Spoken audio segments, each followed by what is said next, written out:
Hello everyone and welcome to another video. Today we got another Flathead earbud review, and that is this earbud right in my desk. This is Vido Buds, the blue one right here in my desk. So let's talk about this thing. This is kind of a legendary earbud because it is quite well known by everybody, right? In the space. Everyone talks about Vido Buds, they're legendary. They used to be like this great sounding thing, like very, very cheap and very great sounding, especially in the past, right? And that's what I had heard because I hadn't heard this before. I hadn't listened to this just up until recently. Okay, so then I went ahead and purchased this set a month ago, and for the last month I've been sometimes listening to this thing because this was difficult, and here's my review of it. And I've been trying to wrap my head around it because this is really not a good earbud, right? And I kind of don't get the hype. Maybe back then there wasn't many options, but these days there's a lot of good options. But we're gonna talk about all that. First, let me tell you something. Recently, a few days ago, I was asking something about like a high-end earbud. I was asking that, and in like Discord, and some guy just said, yeah, you don't need to spend any money on high-end gear necessarily to get good sound, especially in earbuds, which I like generally. Yeah, I agree. But and then it came out and said like, yeah, the Vido buds are end game earbuds. Yeah, you just have to like mess with the tuning a little bit, and yeah, they could be end game. I was like, okay, that's insane. Like that's some kind of insanity takes you get online. Like those people exist, all right. I'm not gonna even argue with that. Yeah, good luck with your end game earbuds. But all right, nonetheless, let's talk about the sound on this thing. But before that, let's do a quick physical characteristics view of it. So, yeah, it uses these very, very common shells. This is the MX. Again, I didn't double check this last time. MX 550, MX 500. I'm not sure. But yeah, and it looks exactly as my last review, if you remember, KBR Stellar. It has this blue color to it. It looks really nice, and I've put these black foams on it, but as you can see, it looks like this. And yeah, and apparently like Vido buds, based on the color, they have a different tuning. So yeah, there's like blue Vido buds, I guess there's purple ones, maybe there's more, I'm not sure. And I guess maybe they sound better, so I'm gonna check that out next. Sometime when I get my hands on them, I'm gonna review the other colors. But these are the blue Vido buds, and yeah, as you can see, it comes with this again this rubbery material, which is good. It's the good kind that doesn't leave residue on your hand, and it doesn't have a bad feeling on your hands. So that's good.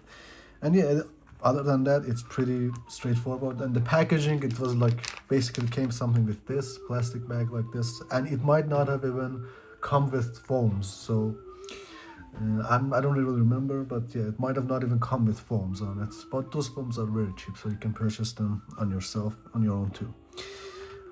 And yeah, that's the physical characteristics. So let's go ahead and talk about the sound on these things. And the sound is just a mess. I suppose they were going for a neutral sound signature over here, but it just came out with it as a mess, right? If they didn't fuck up so bad. And for the bass, yeah, there's not much of it. There's a neutral amount of it. It's not trying to be warm. It's not trying to be empty, but yeah, you hear some bass, but it doesn't have any good quality. It doesn't give you warm sound signature to your overall sound. It does not have any quality or texture, no stop bass, no specific attack, no general strength. And for the weakness, it's just what you expect from this price point. It's not the worst part of the sound. Well, basically, out of all the three main frequency ranges, the bass might be the best part. At least I could say it's the most consistent part. So, oh, sorry. At least I could say it's the most consistent part, right? Because there's no dips or peaks on it, and I've never seen anything with dips or peaks in the bass region. So, like that's That's gotta be really hard to fuck up. Maybe one day I'll see that on some set. I hope not. So, other than that, well, what about the mids? And I kind of mentioned this in my last review. These have the, again, all the like these ultra budget earbuds, like below $5. You could say they all have this common tonality that they have a muffled mids, and this thing has like is very super muffled, and it doesn't have any like a proper rise towards a lower treble. It's just a very big dip. It sounds very muffled and it's very far back in your mix. And as you try to increase the volume to get more at it, and the good thing is that like the bass is not that much, so it's the same level with the mids. Well, no, it's actually the mids are way more backwards from the bass as well too. So when you try to increase the volume to get more mids, more clear, it just gets ruined by the peaky treble, which I'm gonna talk about next. And the bad part about this thing is that there's no proper rise in the towards the like the high mids or lower treble, and it doesn't just give you enough presence in those areas, which is like the main vocals and your lead guitars. So anything in those areas that are supposed to be main part of your music are just kind of pulled back. And I'm not talking about pulled back a little bit, it's just very far back. That's what makes it very muffled too. Like, and I would like to talk about the quality of the mids here, but like it's really hard to tell when it's that pulled back. I guess it doesn't have the worst quality, but I don't know how you can. But being that far pulled back and being sounding muffled, that's, I guess, it's a flaw of its own quality again. So if you can think about it, yeah, I have nothing good to say about the mids over here. There's no proper rise. There's just a huge dip in the mids. Yeah, that's just the dips. It's a huge. Sorry, the dips is a huge. The mid is a huge dip. Oh my god. Sorry about that. So that leads to talking about the treble again. If the treble was just non-existent, just like had a big dip like the mids, I wouldn't be as mad about it. Like I'm not even mad, but I wouldn't be as critical, because I would say like it's a dark sound signature, it's fine. But it's trying to be like neutral, and it's trying to give you some treble, and it gives you some treble, but it's not even good treble. And it's just the problem with it that it's inconsistent. It doesn't have a proper rise in the lower treble, and it doesn't have a consistent downward like spiral after that. And I can hear some peak towards the mid treble or high treble, maybe even closer to lower treble. You get some attack that is weak on your cymbals and snares, but it sounds extremely hollow and watery after that. It doesn't have a lot of definition, no textures, very bad tonality, and that combination with the mids is just forget about it. It's not good. And the problem is that again it's inconsistent. There's a peak in the higher treble too, and it just stops me. If those peaks and problems in the treble didn't exist, at least I could increase the volume and get like a dark sound signature, like a bassy warm sound signature with it. But no, that peak immediately starts to bother you. It's kind of sharp, and like somehow the mids sound muffled, and then the vocals go to the this treble area, like their S's, they sound a little bit harsh. It's not the biggest like peak that I've heard, but it's something that a little bothers you, and it's just not the combination of the two. It just makes it very inconsistent to enjoy. And yeah, you can't even increase the volume well enough to be able to enjoy the other parts. Well, what else? That's the low treble too. Like, I don't think there's a need to talk about this review any longer.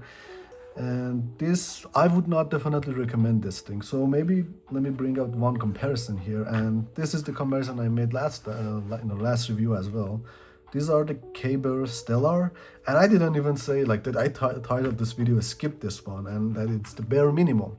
And somehow this is even lower than that. This doesn't even pass the bare minimum. So if you're stuck between these two for some reason, I at least go for this one. This at least has some consistency inconsistency in the treble that is trying to be dark.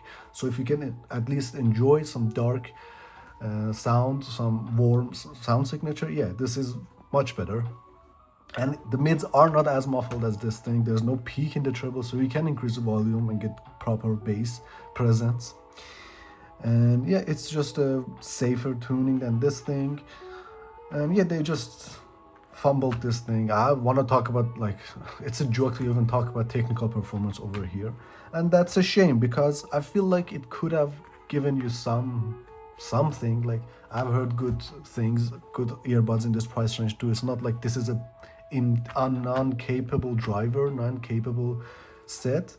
There's definitely, I can hear the potential that if they gave it proper tuning, yeah, because it's also an earbud, there's good amount of soundstage on any earbud. But yeah, with bad tuning, that's also like a level 0 technical performance to me. And yeah, between these two, I would suggest this one because of the reasons I just talked about. And yeah, let me put this away. And like, that baffles me. That baffles me. That why is this thing so popular? Again, I talked about it earlier. Maybe it's the back then there a lot of options didn't exist, but also like I think I might still. I'm gonna link where I purchased this thing on AliExpress. This might be like some defect set that I have, or that shop that I bought it from this is not a legit vido buds, and this might be fake. That's why they sound so bad. I'm not sure. So definitely let me know if you know about this thing. But they look legit to me, and nonetheless, I'm gonna do this review because if it's gonna show up and look legit to me, and I'm gonna be able to purchase it that's gonna be the case for a lot of people. So this review should exist for that product, because a lot of people are gonna come across it and purchase it too. So they need some feedback on it, and here it is. But I mean, I will look forward to talk about the other video bots, like the purple ones. I've heard they good, like, because I saw Danny's video and like from 2 years ago, and he said like those were very legendary, and I guess I will have to listen to that. I don't remember, he called that another one of these video bots. I don't know. That's it, that he said was very good. But at the same time, there was another review that Douglas showed and Douglas published, and he said that, yeah, basically said that this sounds really bad. And yeah, I agree with him too. So yeah, there's some, well, I don't remember if he talked about the blue ones or what, or another color. But yeah, let me know what has your experience been, if you know anything about this situation over here, if there's any comparisons, any other suggestion in this price range, higher price range, anything about the sound on this that I didn't mention. Let me know and I will answer you. But yeah, that's for now. And there's gonna be a lot more earbud reviews, Flathead earbuds. I've got the nice HTK Yuangdong 30. I got the Shanyu 39. And those are coming next. Yeah, there's a bunch more Flathead earbuds, and a big one too soon. I still don't have my hands on that, so it's gonna be a little while to get there. But yeah, thank you for watching this video, and I will see you in the next review. So until then, take care and goodbye.